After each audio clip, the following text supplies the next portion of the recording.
Ya, pemirsa, lantas bagaimana dengan prospek ekonomi global yang menghambat wilayah Asia? Justru IHSG yang justru mantapkan posisi. Berikut liputannya. IHSG kembali memantapkan posisi di zona penguatan perdagangan Senin, naik 0,38% atau 25 poin ke level 6.658. Sementara respons saham Asia justru melemah. Tekanan terjadi seiring kenaikan harga energi memicu kekhawatiran inflasi, serta karena faktor pelambatan ekonomi Cina. GDP Cina kuartal ketiga tumbuh 4,9%. Angka GDP Cina ini lebih rendah dari perkiraan para analis yang sebesar 5,2%. Sementara itu, angka pertumbuhan industri Cina juga meleset dari perkiraan, hanya sebesar 3,1% di periode September. Para analis memperkirakan tumbuh 4,5%. Indeks Shanghai Composite drop 0,12% ke level 3.568. Dan indeks Shenzhen komponen tergelincir turun 0,458% ke level 14.350. Begitu pula dengan indeks Hang Seng di Bursa Hong Kong turun 0,4%. Berbagai sumber untuk IDX Channel.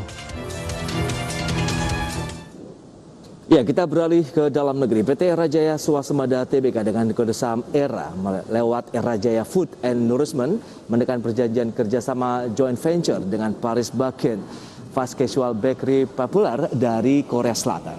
Dan berikut sejumlah informasi seputar corporate info terupdate.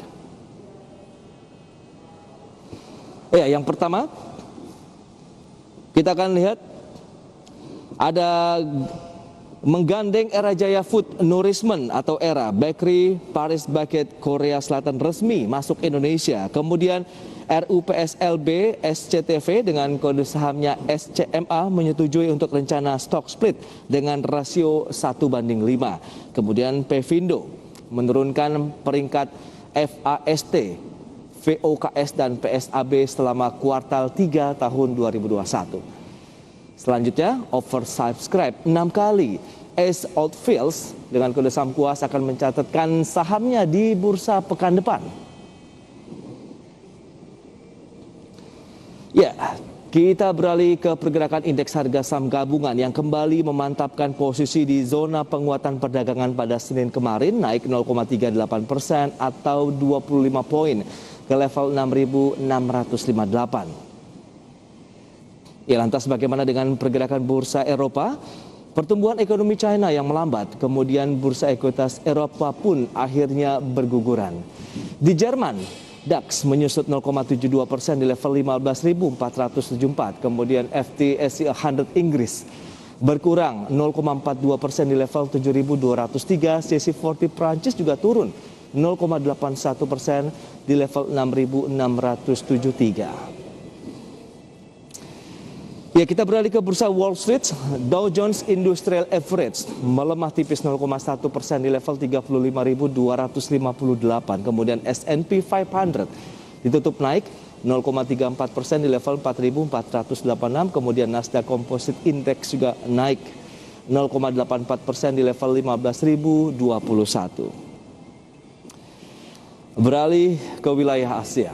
Indeks Nikkei di Jepang pagi ini pemirsa dibuka naik 0,46% di level 29.158,19. Kemudian Kospi Korea Selatan pagi ini pun dibuka menguat 0,75% di level 3029,29. Kemudian data terakhir dari closing market kemarin, Straits Times Singapura ditutup stagnan saja di level 3173,82. Kemudian Hang Seng Hong Kong naik 0,31%.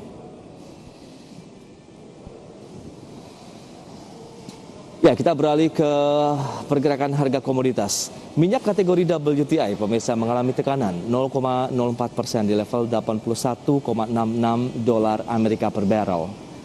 Nikel juga turun 0,13% di level 19.945 dolar Amerika per metric ton.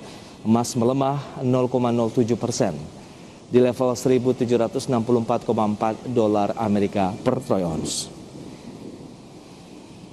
Ya, bagaimana dengan pergerakan nilai tukar rupiah terhadap sejumlah mata uang utama dunia? Selengkapnya bisa Anda saksikan kembali di layar televisi Anda. ia berada di posisi 14.053 rupiah terhadap dolar Amerika. Kemudian euro 16.320 rupiah, pound sterling 19.302 rupiah, kemudian yen Jepang 122,91 rupiah.